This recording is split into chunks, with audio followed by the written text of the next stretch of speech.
أعوذ بالله من الشيطان الرجيم بسم الله الرحمن الرحيم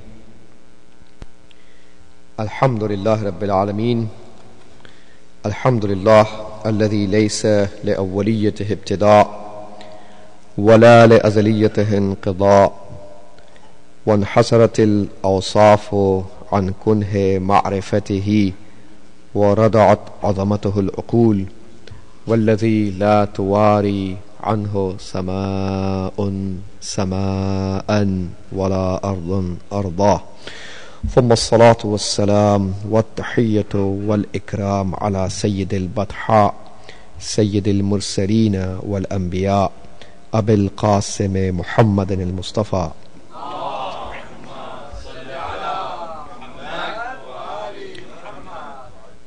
وعلى الجوهرة القدسية البتول العذراء سيدة النساء فاطمة الزهراء وعلى بعلها أمير المؤمنين وبنيها الذين أذهب الله عنهم الرجس وطهرهم تطهيرا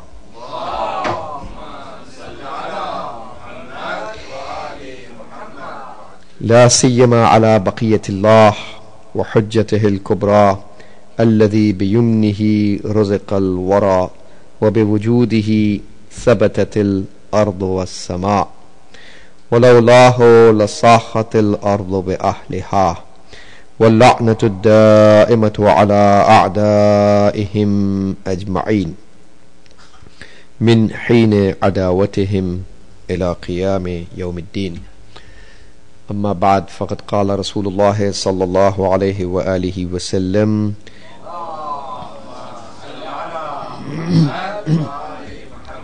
من أخلص لله 40 صباحا جرت ينابيع الحكمة من قلبه على لسانه. صلوات.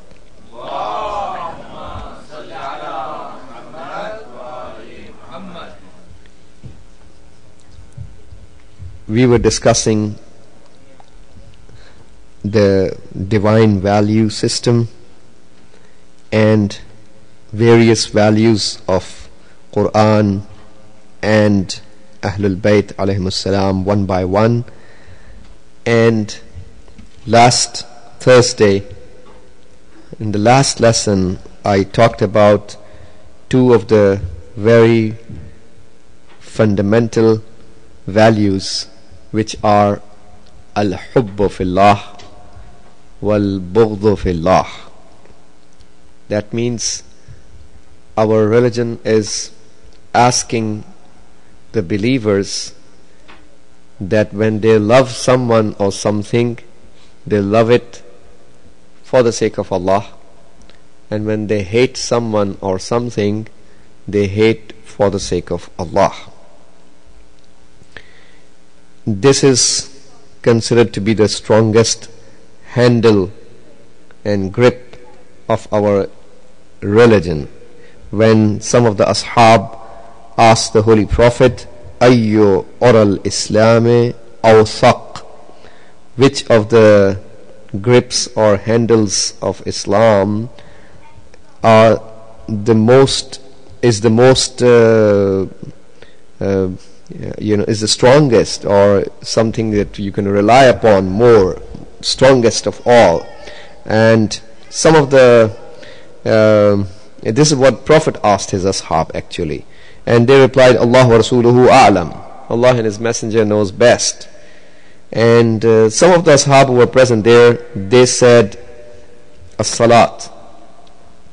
The strongest handle and grip of Islam is your salat. So basically, if you hang on to your salat, then your religion is in your control, because we have the strongest handle of Islam in your control. The strongest handle and grip of Islam is salat. Some other ashab who were present, they said zakat, the Islamic taxes. Some others said siyam, the fasting. And likewise, there were some others present who mentioned hajj and umrah, and some others said jihad. So you find various opinions from the people coming about one question. So whenever you leave Islam to to the people. This is going to happen always. They will always end up bringing different opinions according to their level of knowledge and understandings of Islam. And then finally, فقال رسول الله صلى الله عليه وآله وسلم,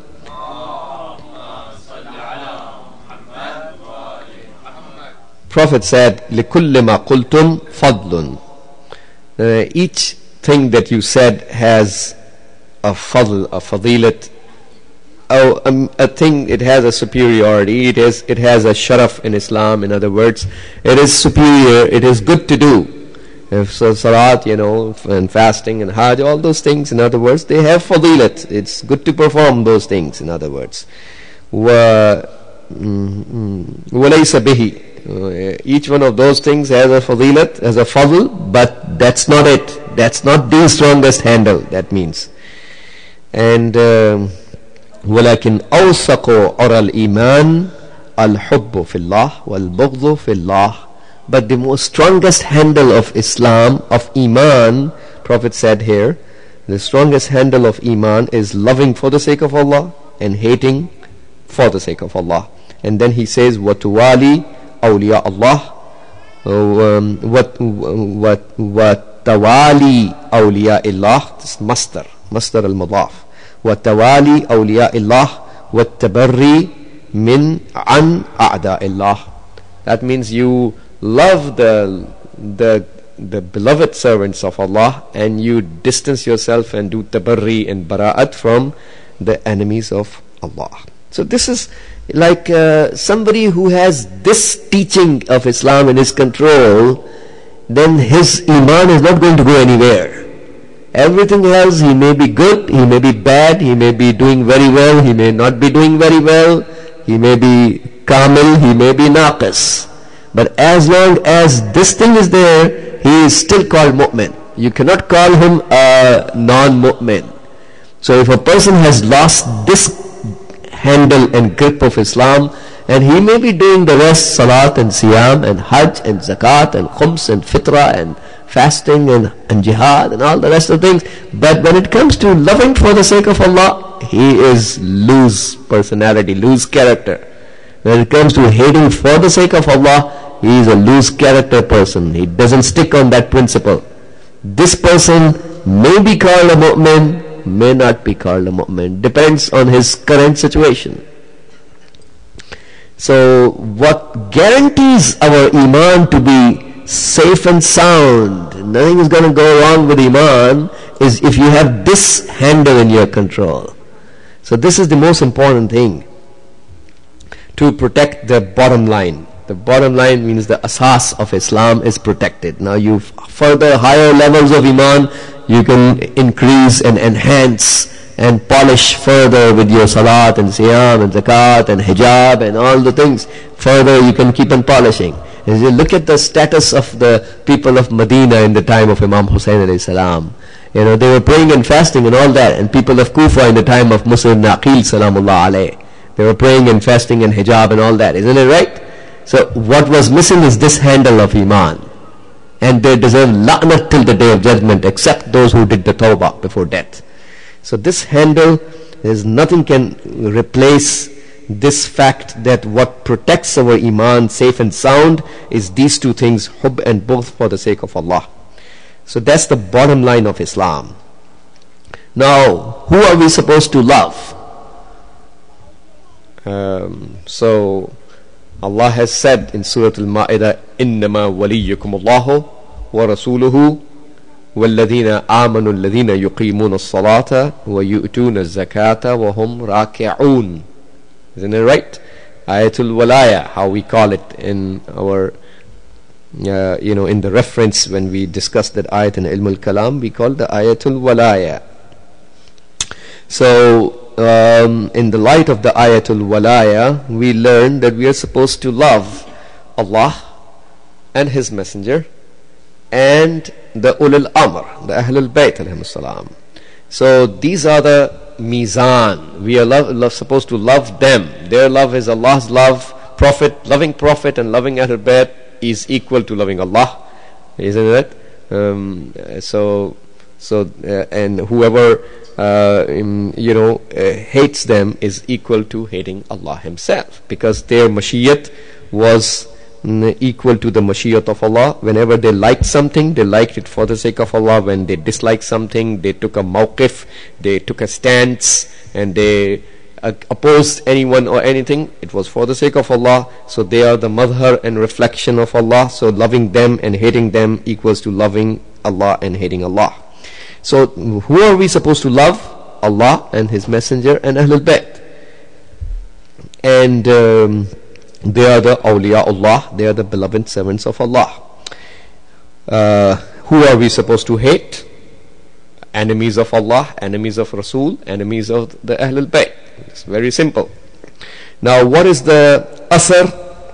This third discussion under the hub and bughd concept of Islam. What is the asar and impact? What if I love Allah and His Rasul and Messenger and Ahlul Bayt? What is going to happen? Obviously the asar al-ruhani and the nuraniyat of the qalb is always there for every obedience. Before I get to the asar, what is the meaning of love? And what is the meaning of bughd? Hub means that you attach your mahabbat.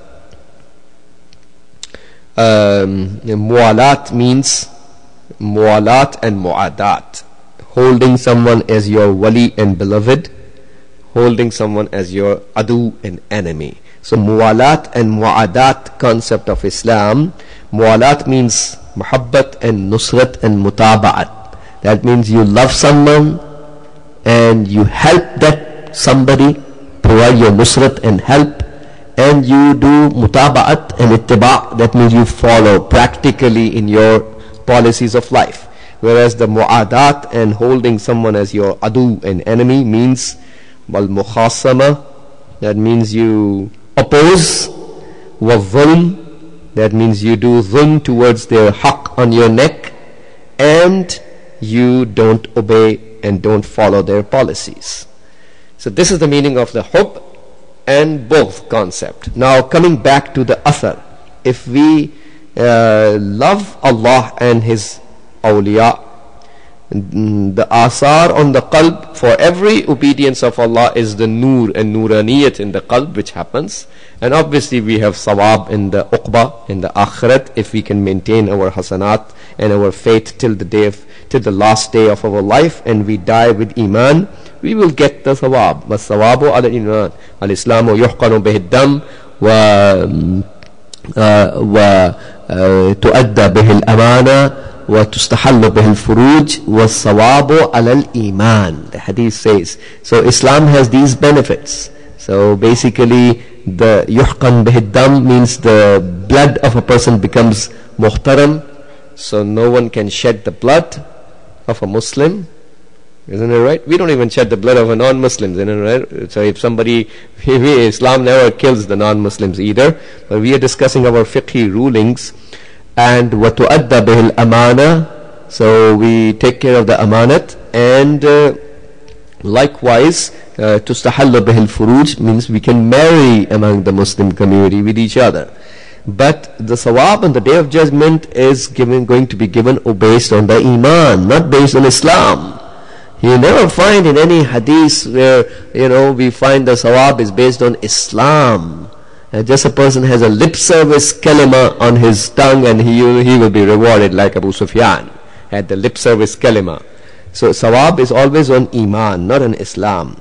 So we find if a person dies by protecting his iman till the last day of his life, apart from the nuraniyat of the qalb and the sawab on the Day of Judgment, obviously one of the great athar and impacts of muwalat, loving the awliyaullah, is we will be provided rulers who are going to do adl and insaf and ihsan towards us. Because Rasulullah sallallahu alaihi wasallam, according to this narration in Kanzul Ummal, according to this riwayat, he says that kama takunu yuwalla alaykum, the way you are, you will be provided the rulers upon you. So our rulers entirely depend upon how we are. If we have iman and taqwa, that's how our rulers will be having iman and taqwa. And if we fail to maintain the muqtadayat of our iman, the demands of our iman and taqwa, and we fail to perform our responsibilities, then obviously I'm coming to that point, what would be our rulers? So إن الله لا يغير ما بقوم حتى يغيروا ما بأنفسهم. فموالاة المسلمين لأولياء الله عز وجل يجعل قادتهم من المؤمنين الذين ينشرون العدل والإحسان بينهم. So that's what our scholars say, that when you accept the awliya Allah to be your leaders and you hold them your wali, then Allah is going to provide rulers who are going to do adl and ihsan towards you. And if you hold the enemies of Allah to be your you start siding with the enemies or supporting the enemies or loving the enemies, doing muwalat. We already explained the muwalat, which means muhabbat and nusrat and mutaba'at. So if you love or provide your nusrat and support, or start mutaba'at, means following their policies of the enemies of Ahlul Bayt alayhim salam, then we have this hadith from Man la yahduruhu al-faqih, where Rasulullah sallallahu alayhi wa alihi wasallam said, قال الله جل جلاله, Allah said, إذا عصاني من خلقي من يعرفني, when someone from my creatures who recognizes me sins me, that means if we disobey Allah, we who have recognized Allah, if we end up disobeying Allah subhanahu wa ta'ala, what is going to happen? Allah says, Sallattu alayhi min khalqi man la ya'rifuni, I will put as rulers upon them the person who does not recognize me. That means those who don't have the ma'rifat of Allah will end up becoming our rulers. So the ma'siyat has the asar of one of the asar and impacts of ma'siyat is that our rulers will be corrupt. Now this concept of muwalat and muadat doesn't stick to Allah and Rasul and Ahlul Bayt only. It expands further in Islam. Expands to whom? Expands to even the followers of Ahlul Bayt alayhim salam, the muhibbeen, the lovers of Ahlul Bayt. So look at this, look at that from this hadith from Imam Rida alayhi salatu wassalam.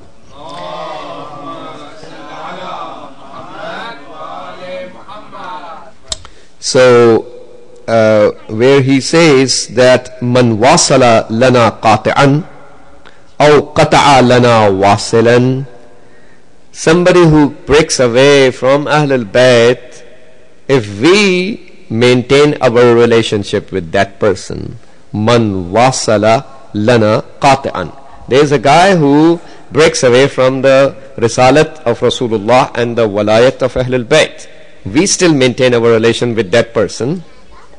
وَأَوْ قَطَعَ لَنَا وَاصِلًا, and there is another person who is maintaining his relationship with the risalat and the walayat of Ahlul Bayt, the risalat of Rasulullah and the walayat of Ahlul Bayt alayhim salam, and he is maintaining the relationship but we still break away from him.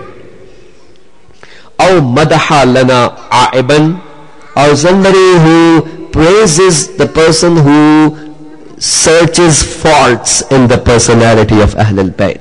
Ahlul Bayt do not have any aib and fault. They are faultless and ma'soom. But there are people who have zagh.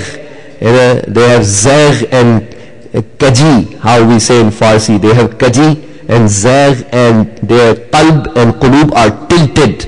They are misguided and they always think negatively and try to find things against the Ahlul Bayt alayhim salatu wassalam.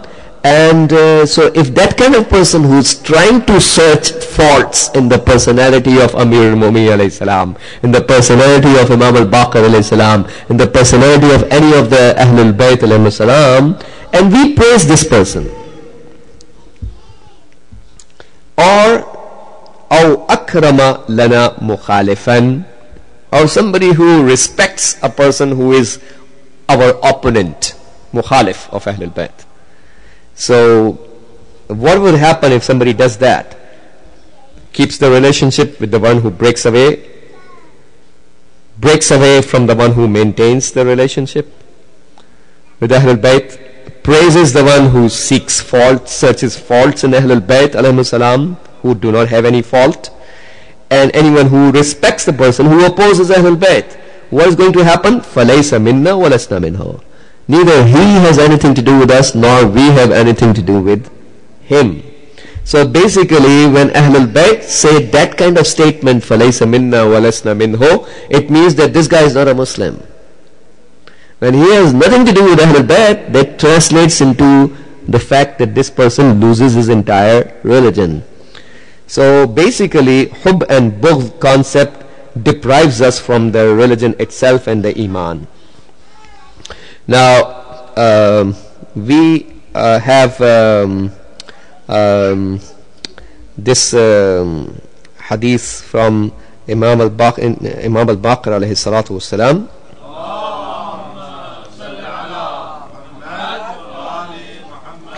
Before I come to that hadith, let me first mention this thing, that Amir al-Mu'minin alayhi salam was openly cursing, sending his la'nat on the ashab of Jamal, on the army of Jamal. And someone said to him that, some of those people who are fake muqaddasin, there are a lot of people who are fake muqaddas. In Farsi we say muqaddas ma'ab ha. And this is a term that Imam al-Khumaini Ridwanullah alayhi used to say in his speeches frequently, kiraran wa miraran, that there are some people in our society who are yatazaharuna bit-taqaddus. They are laysu bi-muqaddasin. They present themselves to be very muqaddas and holy. They fail to understand the ma'arif of Islam, and they are fakely thinking that they are muqaddas. So this type of fake muqaddasin and muqaddas ma'ab people, one of those were said to Amir al-Mu'minin alayhi salam when he was sending la'nat on the ashab of Jamal. He said to him, make the mu'mineen among them as mustasna. That means there were some mu'mineen among them. This is kind of kaji and zagh that people have in their understandings and their tatbiq of masadiq of Islam. So Amir al-Mu'minin alayhi salam said, waylaka ma kana fihim mu'min. Woe to you, or death to you, there was no mu'min among them. Amir al-Mu'minin does not consider anybody who is coming against him muharibu aliyin kafaratun. This is what our scholars have said in Ilm al-Kalam. Anybody who wages a war against Imam Ali is not a Muslim. Is that right? So Imam Ali said, waylaka ma kana fihim mu'min. There was no mu'min among them. So basically, you wage a war against the Mawla and the Wali, and you are not a Muslim. You're not a mu'min at all. You lose your iman. So now coming to the hadith from Imam al-Baqir alayhi salam, and that's from Bihar al-Anwar, where he has said, لو أن عليا قتل مؤمنا واحدا لكان شرا من عندي من حماري هذا.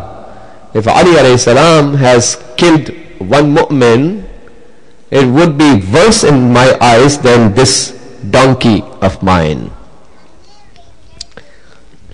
So we don't care if a person reads the kalima or says the salat or the Amir Islam did not do, not that I read anywhere, I did not read anywhere in any hadith that Amir Mu'mineen did the iftikhar or fakhr over the battle of Badr or the battle of Uhud or the battle of Hunain, isn't it? Or battle of Ahzab, Khandaq. He is the champion of all those battles, isn't it right? I never read anywhere in the history that Amir al-Mu'minin did fakhr on these battles.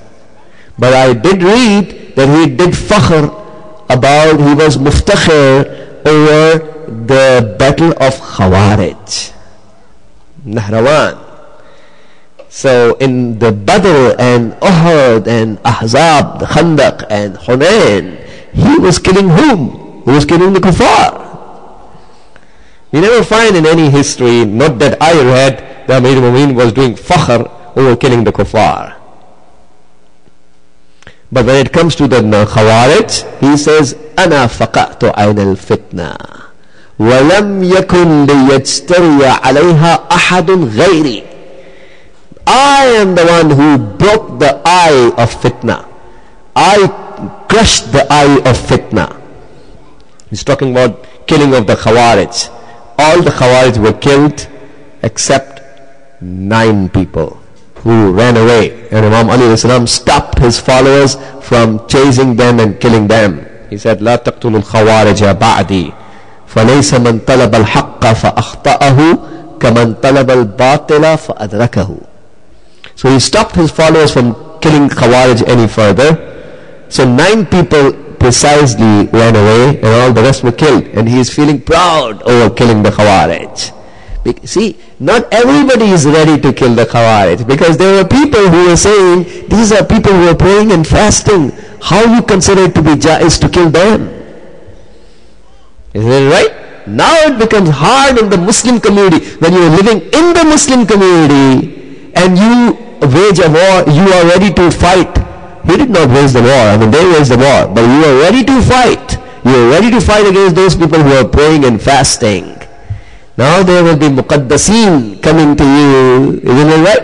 And these are praying and fasting and you are killing them. So you are also not a Muslim. Isn't it right? Here Amir al-Mu'minin does his fakhr over that, killing these people. أَنَا فَقَأْتُ عَيْنَ الْفِتْنَةِ وَلَمْ يَكُنْ لِيَشْتَرِيَ عَلَيْهَا أَحَدٌ غَيْرِي. No one other than me had the jur'at and the courage to kill them, to take on them. This is the iftikhar of Amir al-Mu'minin over killing the Khawarij who were praying and fasting and doing Salatul Layl, Namaz al-Shab and Tilawat of Quran. So this is about understanding of the religion, ma'rifat and basirat and wa'i of the religion. So we cannot be fake muqaddas and jahil.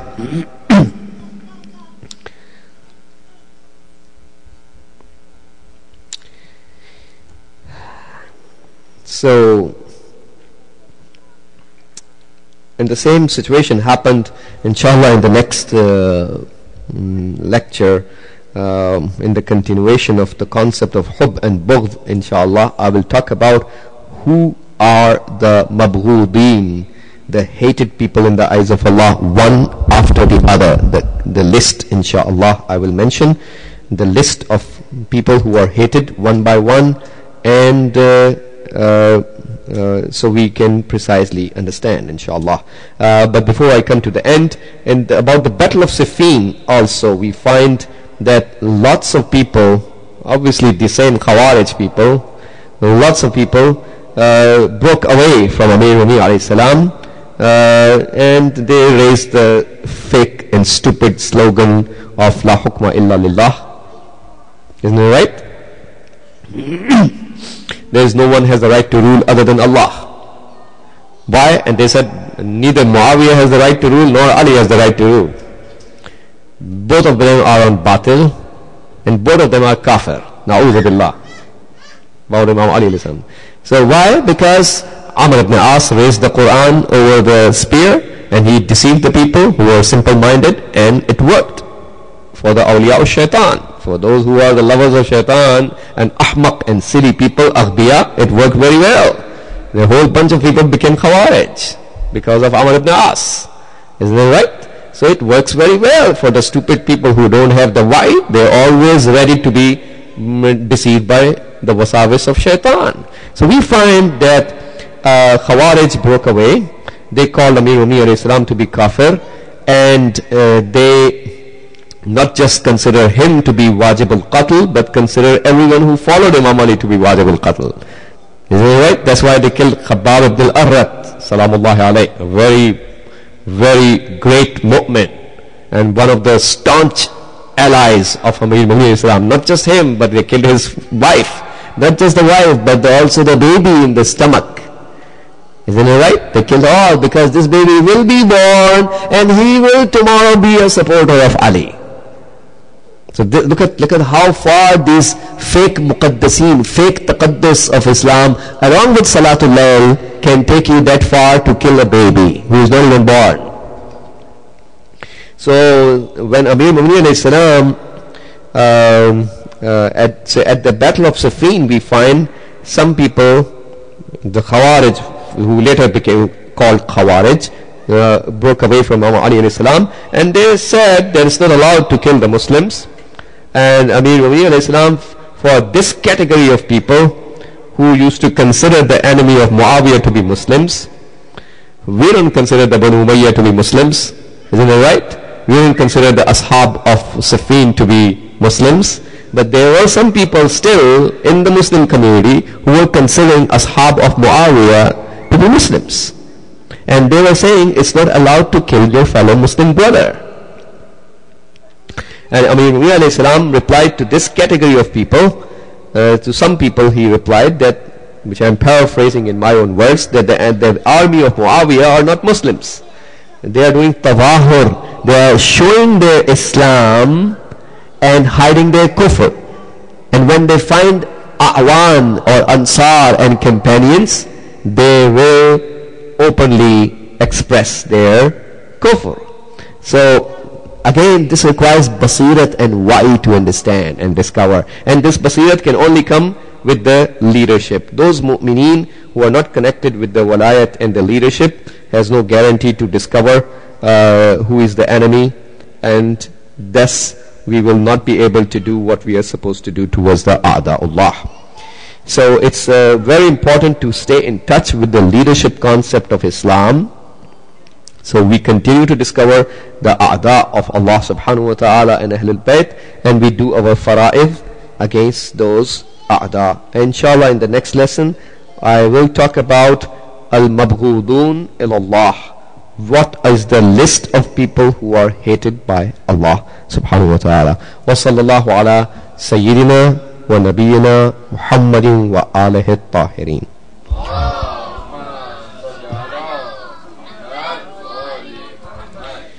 اللهم صل على محمد وآل محمد. يا الله يا الله يا الله يا الله يا الله يا الله يا الله يا الله يا الله يا الله. اللهم انصر الإسلام والمسلمين واخذل الكفار والمنافقين. اللهم انصر من نصر الدين واخذل من خذل المسلمين. اللهم انصر واحفظ وأيد علماءنا الربانيين ومراجعنا الربانيين، لا سيما الولي الفقيه قائد المسلمين. اللهم انصر جيوش المسلمين وعساكر الموحدين. اللهم فك عن الأسراء المسلمين. اللهم وفقنا لما تحب وترضى، وعجل في فرج مولانا صاحب الزمان، واجعلنا من أنصاره وأشياعه وأتباعه وأعوانه بجاه محمد وآله الطاهرين. For all the mu'mineen in the Islamic Ummah who have hajat and who are in the jails and who are dying, and this shahadat of so many have been taking place, and all the mu'mineen who are injured, for the sake of all our mu'mineen in Islamic Ummah, let's recite the Ayat al-Karima 5 times. أعوذ بالله من الشيطان الرجيم. أمن يجيب المضطر إذا دعاه ويكشف السوء. أمن يجيب المضطر إذا دعاه ويكشف السوء. أمن يجيب المضطر إذا دعاه ويكشف السوء. أمن يجيب المضطر إذا دعاه ويكشف السوء. أمن يجيب المضطر إذا دعاه ويكشف السوء. اللهم صل على محمد.